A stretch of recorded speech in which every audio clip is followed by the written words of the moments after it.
en a un qui perd, l'autre il gagne. C'est comme ça. Il n'y a pas photo. Il n'y a pas photo.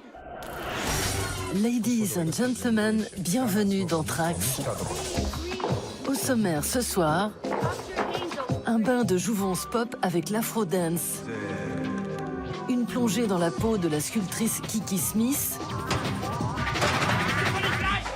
Et un gros popo avec les Tchèques de Gutalax. Tout le monde fait caca de temps en temps. Je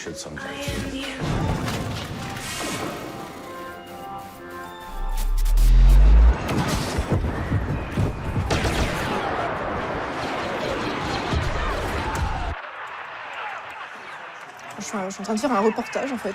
Pour moi c'est un reportage là que je fais. C'est comme si j'avais un petit gilet presse et puis que voilà, je faisais des photos, sauf que la Convention de Genève n'est pas respectée là, puisque je me tire quand même dessus. Depuis 2017, Élise Obis fait de l'in-game photographie. Un nouveau courant artistique qui permet de faire des photos sans se lever de son canapé, sans appareil photo et sans petit oiseau qui sort. Tandis que les joueurs astiquent leur joystick, la Girondine de 26 ans explore les jeux vidéo à la recherche du cliché parfait qu'elle réalise grâce à la technique de la capture d'écran. Le moment où je me suis vraiment dit que oui, je voulais faire du screenshot et dire que c'était de l'art, c'est quand j'en ai parlé à mon prof photo et qui m'a regardé, qui m'a fait « Ouais, t'es sûre ?» Je me suis dit « Ouais, maintenant je suis sûre. » L'in-game photographie naît au début des années 2000 grâce au développement des jeux en open world. Certains en profitent alors pour s'aventurer dans ces mondes presque infinis, histoire d'en rapporter des souvenirs.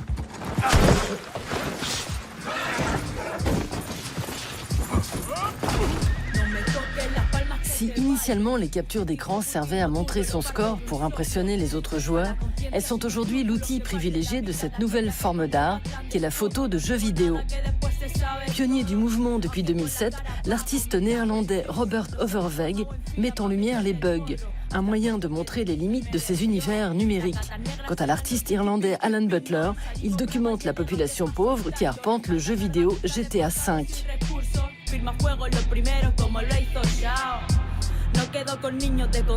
Élise suit une formation photo Helsinki avant de travailler pour un photographe de mariage à Bourges.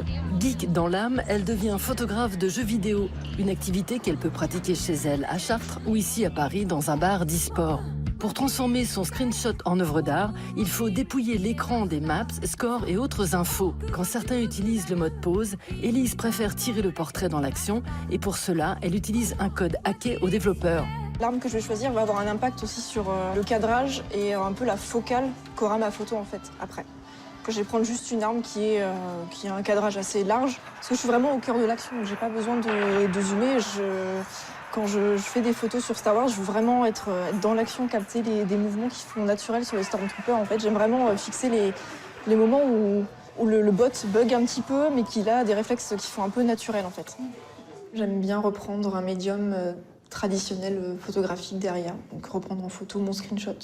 Je pense que c'est principalement ça qui fait ma différence.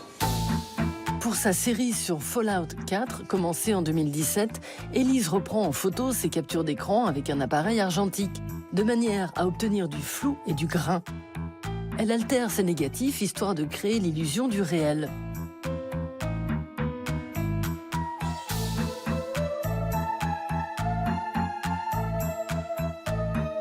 À la même période, elle s'inspire de recettes de cuisine du jeu vidéo pour réaliser ses clichés culinaires.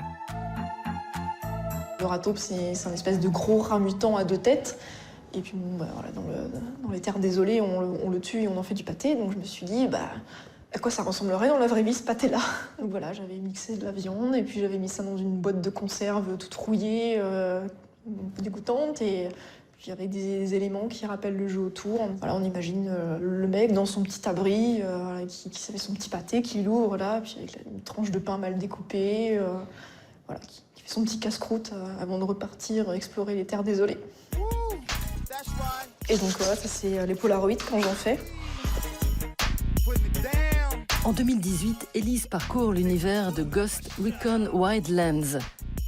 Dans ce jeu français, la Bolivie est devenue un narco-État et le joueur est membre d'une unité d'élite chargée d'arrêter le désastre. Avec ce projet, la photoreporter Élise va à la rencontre des PNJ, les personnages non joueurs, pour raconter leur histoire.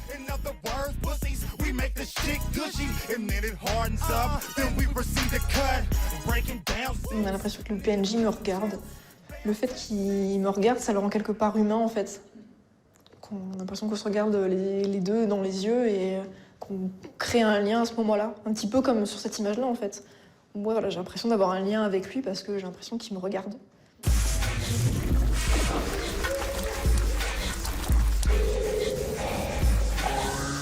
Et j'ai vraiment kiffé en fait ce truc où l'afro parle vraiment à tout le monde. Peu importe que tu fasses du classique, du contemporain, du dancehall, du new style, dès que tu entends de l'afro, t'as directement envie de bouger. Il y a l'afro charm, il y a l'afro jazz, il y a l'afro house, il y a plein de choses.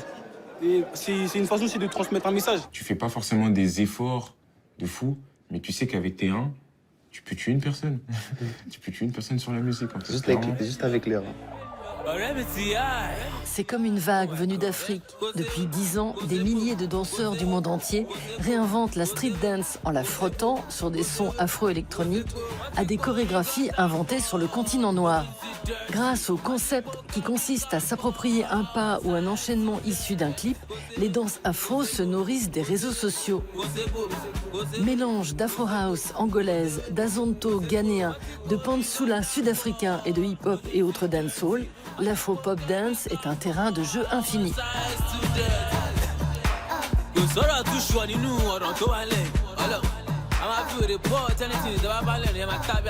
En 2014, à Paris, la team Vipadjis invente l'afro-jizz, un style de danse qui emprunte au coupé décalé de Brazzaville et au crump du Los Angeles des années 2000. Là, je vais vous montrer Akalebor. C'est un pas 100% congolais. Et ensuite, je vais vous montrer, nous, ce qu'on a fait de ce pas. La base, pas.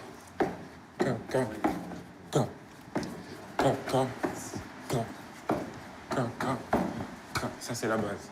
Nous, maintenant, ce qu'on a fait ça.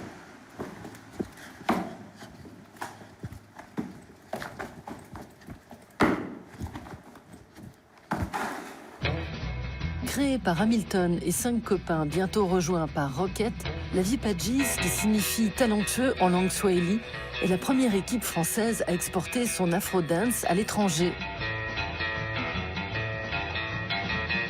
Régulièrement invités en Europe pour réaliser des workshops d'afro-jizz, ces pionniers sont passés maître S-concept avec des séries youtubesques comme RIP, réalisées dans 7 endroits emblématiques de Paris, ou encore le mystérieux Ulysse D.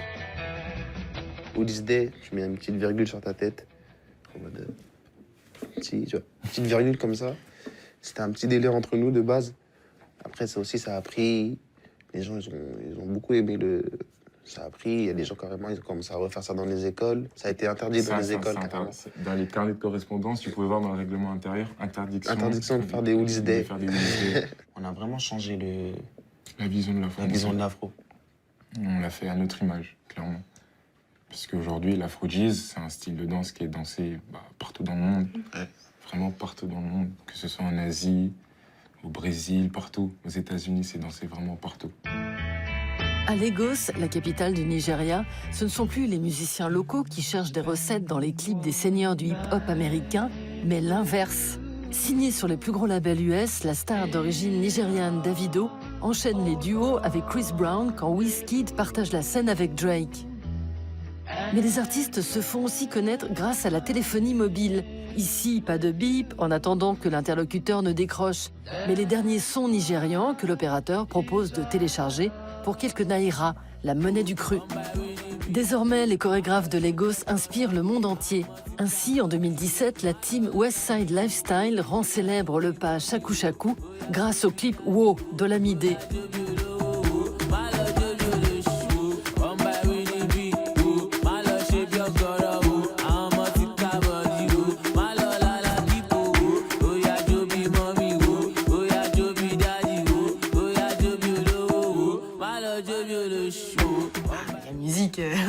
C'est toute ma vie, c'est vrai que cette musique-là, elle me plaît beaucoup. À Saint-Prix, dans le Val d'Oise, Loane, 16 ans, rêve de devenir danseuse afro-professionnelle. Voilà, c'est ici que je m'entraîne.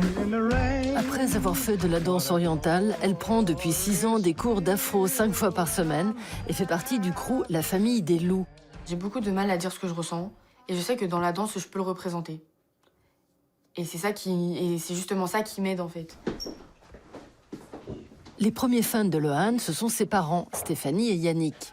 Même en vacances, quand on allait dans les campings, voilà, les danses du camping, c'est ça, elle les reproduisait tout le temps. Elle était tout le temps en train de danser, tout le temps en train de bouger. Ouais, c'est ça. Je l'ai pas encore parfait, mais c'est déjà mieux qu'avant.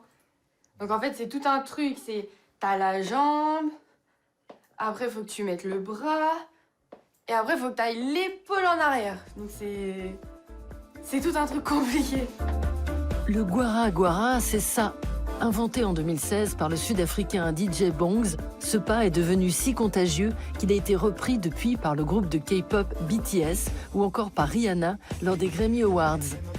Devenu viral, aujourd'hui, le Gwara Gwara est l'un des steps africains les plus populaires.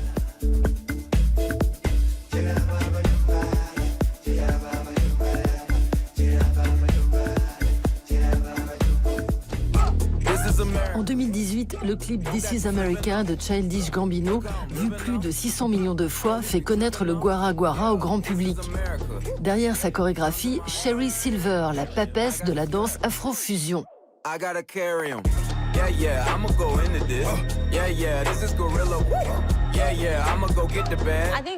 La danse, c'est un langage qu'on utilise pour communiquer.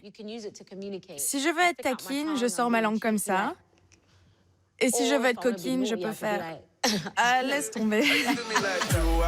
Née au Rwanda et élevée à Londres, Sherry Silver se fait remarquer à 17 ans lorsqu'elle crée sa chaîne YouTube. 8 ans plus tard, ses vidéos ont été vues près de 85 millions de fois et Sherry a chorégraphié des clips pour des artistes du monde entier, des publicités et même des défilés de mode. La danseuse de 25 ans est une activiste engagée pour les droits des femmes et les enfants sans abri en Afrique, mais aussi la première défenseuse de la jeunesse rurale pour l'ONU. En décembre dernier, la chorégraphe était à Paris pour un projet ultra confidentiel.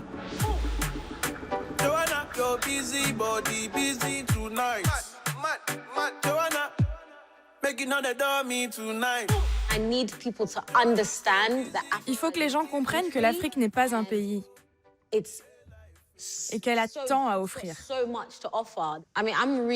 Je suis passionnée par la culture en général et par l'Afrique tout court. La nourriture, les boissons, les vêtements, la danse, je veux tout savoir. J'adore voyager en Afrique, j'ai tout essayé. Découvrir la danse du moment, pourquoi on la pratique comme ça. Par exemple, je suis allée au Mozambique et là-bas, ils ont cette danse traditionnelle avec des cordes à sauter. Mais pourquoi ? Je veux comprendre, j'ai toujours été comme ça. Le vendredi soir à Paris, au mythique studio Lax, QG des professionnels des danses urbaines, Boone donne son cours devant 50 élèves. À 31 ans, cet ancien agent immobilier issu de la danse hip-hop est un des professeurs de danse afro les plus convoités.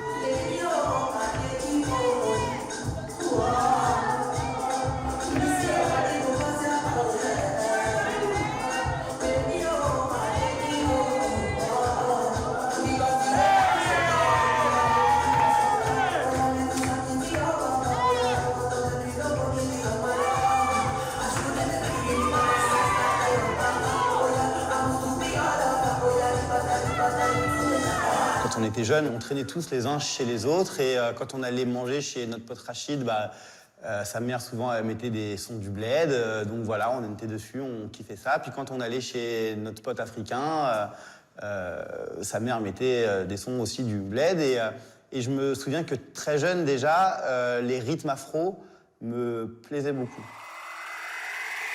Depuis 2015, Boone fait partie de la team Invictus, invincible en latin, avec laquelle il a gagné les championnats du monde de dancehall en 2016.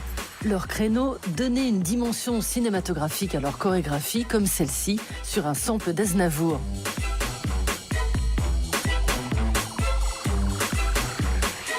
Je fais de la danse afro, qui n'est pas de ma culture ni de mes origines. À un moment donné, tout ça, soit je rentre en conflit avec moi-même et il se passe rien, soit je prends tout, je le mixe un peu, je vois ce que je peux en faire, et ça donne ce que ça donne là.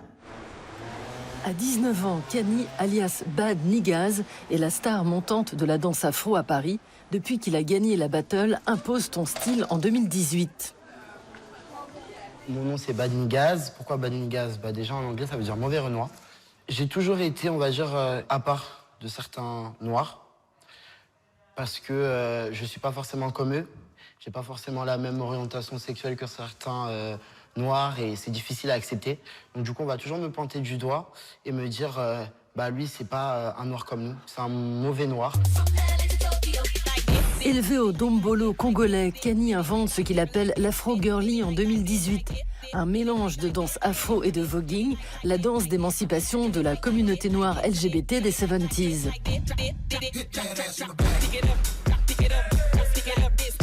En juillet dernier, le jeune professeur de danse se fait remarquer avec cette vidéo vue 200 000 fois sur une musique de Beyoncé autour d'un concept appelé la Bad Pyramid. Et là, big surprise. Je reçois plein de messages, mon téléphone vibre. Je me dis, mais qu'est-ce qui se passe? Certes, j'ai beaucoup d'abonnés maintenant, mais c'est pas comme d'habitude. Là, c'est qu'il y a vraiment quelque chose. Et on me dit, c'est une personne qui habite aux États-Unis qui commente ma vidéo sur Beyoncé, qui me dit, t'es dans la publication de Beyoncé. Du coup, je vais voir son compte, mais je vois rien. Du coup, je me dis, ah ouais, elle a mis un truc en story, je vais aller voir, et je vois ma vidéo entière. Je me suis dit, waouh. J'ai commencé à pleurer de joie. Je me suis dit, ah ouais, j'ai commencé à appeler tout le monde. On m'envoie des vidéos partout, on m'envoie des photos de partout, je vois des messages de partout. J'ai vraiment vu la fierté déjà de certains proches à moi. Et j'étais super heureux. À l'automne dernier, à la Canopée des Halles de Paris, ils sont 16 à concourir dans la catégorie solo pour la 8e édition du Battle Afro-France.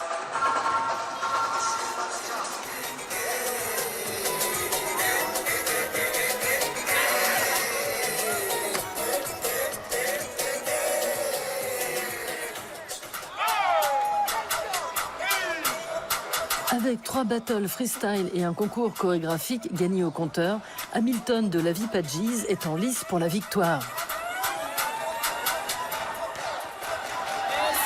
Franchement, vas-y, pour moi, je mérite pas trop de gagner. Écoutez, la Vipa gang, Vipadjis, ça gagne toujours. Il y en a un qui perd, l'autre qui gagne. C'est comme ça. Il n'y a pas photo. Il n'y a pas photo.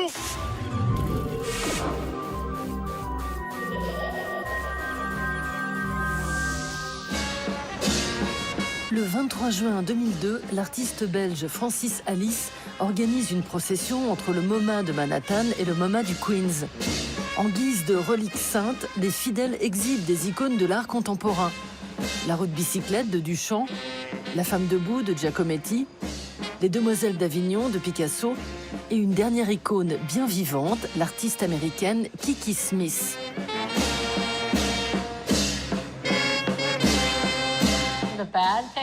Le problème, c'est que j'ai trouvé ça super confortable de me faire balader comme ça sur un palanquin. C'était vraiment super. J'avais au moins 10 ou 15 kilos de plus qu'aujourd'hui, donc j'étais pas légère. C'est marrant parce que je me suis dit qu'il fallait que je me débarrasse très vite de ce fantasme de vie de rêve. À ce moment-là, je me suis plus sentie moi-même qu'à n'importe quel autre moment de ma vie. C'était pas bon pour ma créativité. À 66 ans, Kiki Smith n'est pas prête de raccrocher ses pinceaux. Résidente à temps partiel à New York, elle a conservé un studio dans le Lower East Side de Manhattan, où elle a commencé sa carrière d'artiste en 1976. Contrairement à de nombreux artistes contemporains, cette graveuse, sculptrice et dessinatrice revendique de mettre les mains à la pâte.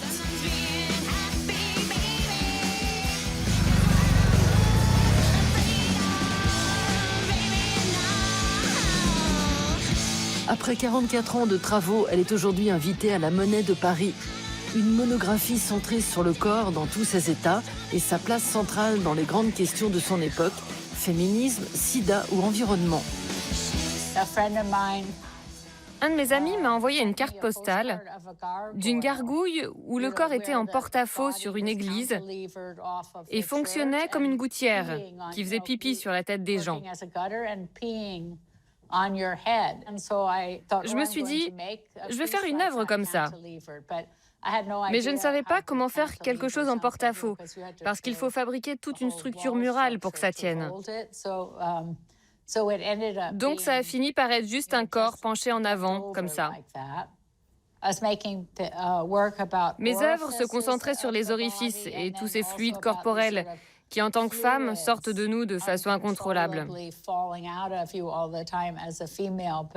Quand j'ai atteint la ménopause, je me suis sentie comme si j'avais été empoisonnée par les hormones pendant 40 ans et que maintenant je pouvais redevenir un être humain. C'était un tel soulagement. Alors que certains artistes fondent leur réputation sur les portraits de nus, Kiki va beaucoup plus loin en pénétrant littéralement sous la peau. Fascinée par les mécaniques corporelles, l'artiste se donne beaucoup de mal pour représenter les organes internes, soulignant les différences entre l'anatomie des hommes et celle des femmes.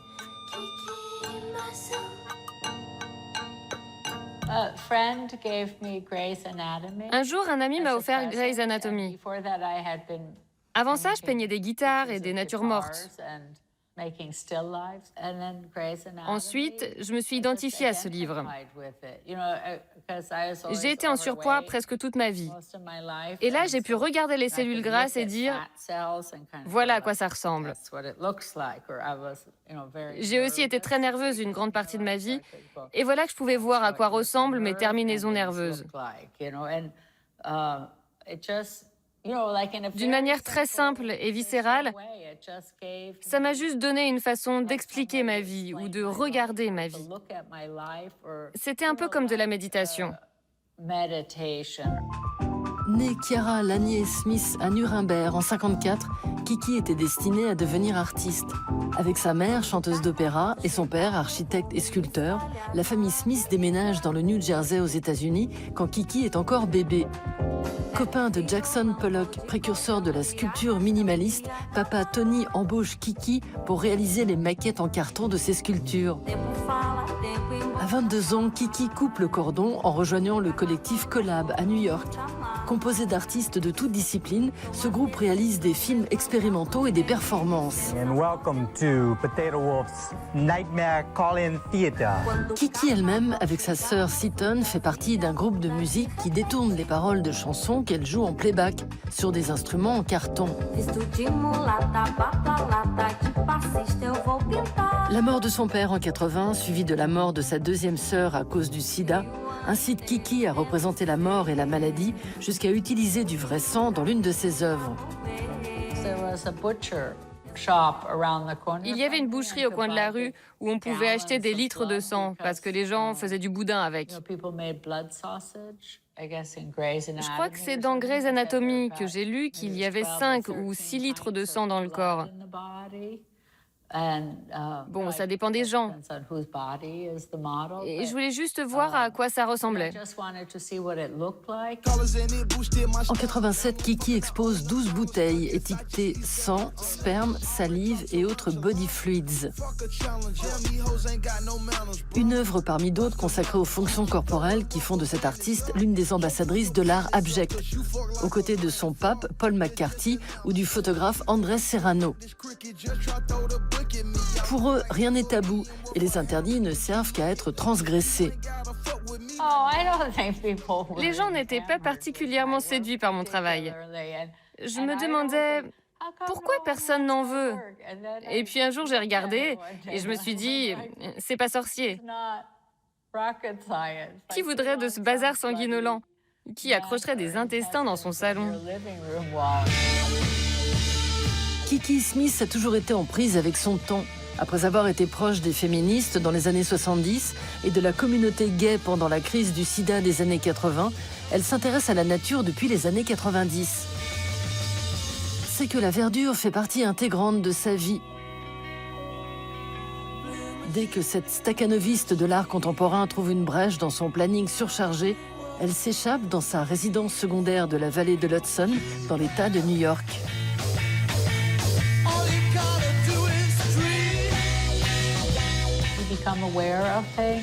On prend conscience des choses grâce à notre inconscient ou à nos rêves. Parfois, c'est juste devant nos yeux. Un jour, c'est une évidence, où quelqu'un dit quelque chose et ça devient d'une importance capitale, alors que ça ne l'était pas avant.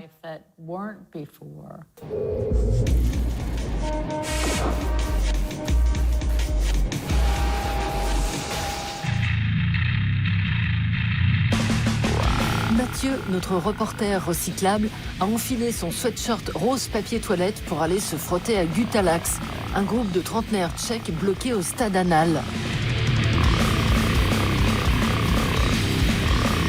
Depuis 10 ans, Gutalax et leur chanteur Matti ne trouvent l'inspiration que dans une seule et unique matière première. Ah, bonjour, bonjour. Le caca. Mais enfin, Matti, c'est quoi le bon côté de l'étron ? Le meilleur, c'est quand tu chies. Cette sensation après, tout le monde la connaît.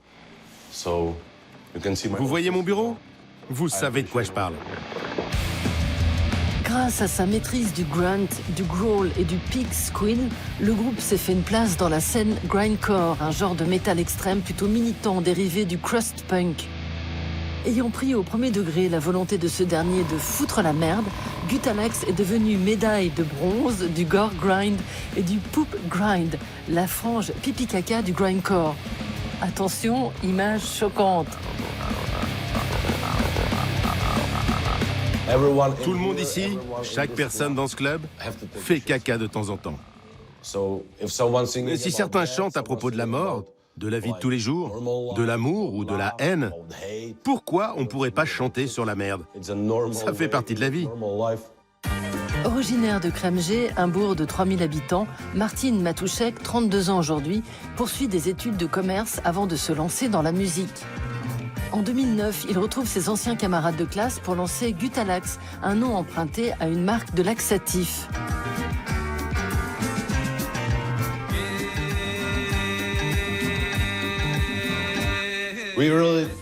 On a lancé notre groupe alors qu'aucun d'entre nous n'était vraiment musicien.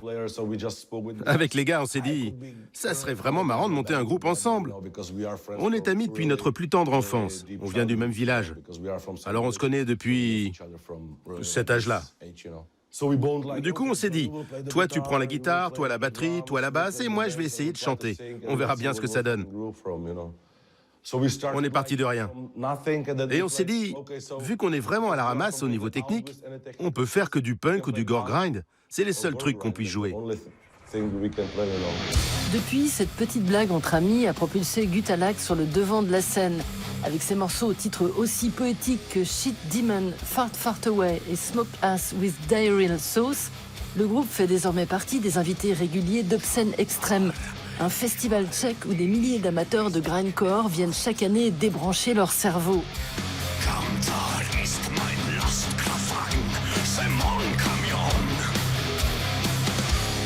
En 2016, le groupe a même pu jouer sur une scène créée spécialement pour lui, la Toy Toy Arena, et ce pour le plus grand bonheur des fans au diapason de leur groupe. On est des poseurs. On est comme des gosses parfois. Mais quand je nous compare au public, nous, on est ici et eux, ils sont là. Au même festival, mais 2 ans plus tôt, j'ai reçu un poisson en pleine tronche. Quelqu'un avait amené un poisson exprès. Parce qu'après le show, on est allé à la tente restaurant et il n'y avait pas de poisson au menu. T'imagines? Quelqu'un a pris un vrai poisson chez lui et l'a emmené au festival juste pour me le balancer à la gueule. Ouais, pourquoi pas en fait. Au Glazart à Paris, les Tchèques Scato jouent pour la seconde fois. Bilan de la soirée, 3 blessés pas très graves et un public au taquet.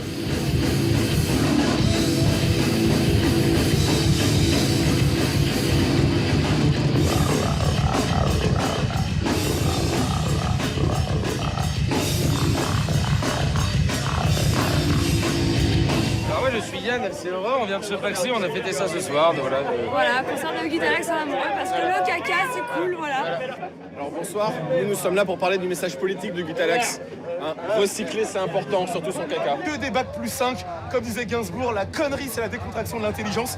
On est tous très intelligents ce soir. Pour leur concert en France, les métalleux merdeux sont accompagnés de Spasm, un autre groupe tchèque ambassadeur du porn grind, avec qui les membres de Gutalax sont copains comme cochons.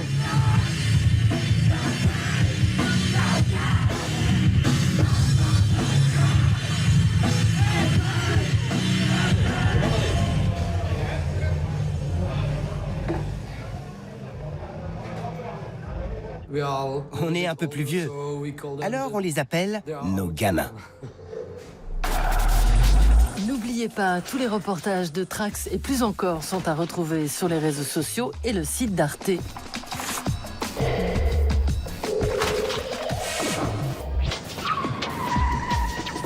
Voilà, go vite, génial.